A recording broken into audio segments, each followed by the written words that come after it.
Another one of my favorite pieces of grip equipment is the 4x4 floppy. Now, this piece of equipment is a little bit more detailed. This is something that you're gonna learn about a little bit down the road, but it does things like cutting away the sun and creating your shadows to be darker when you're trying to create a moodier look on set. So the responsibility for a hair and makeup artist on set is a lot of things.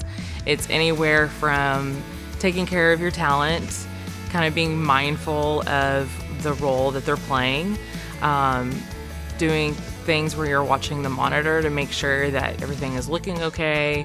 And I think some of the big needs right now are in like lighting technicians, grips, hair and makeup, wardrobe, just like good PAs and drivers, good production staff and like production coordinators to help like, all the nuts and bolts that comes with like setting up a production and planning for that.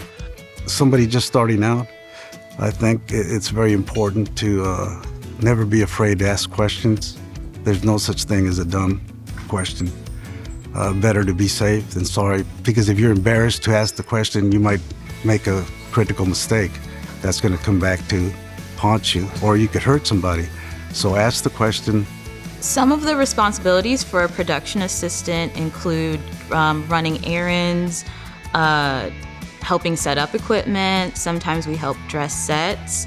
It really just will depend on the size of the crew and the type of job it is. But yeah, it's very kind of random. It doesn't stay consistent from job to job.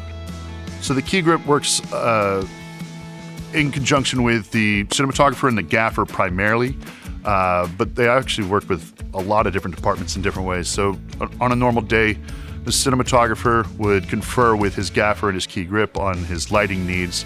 That conversation would continue with a separate conversation the key grip and the DP would only have together, being their camera support needs, because that wouldn't necessarily go through the gaffer.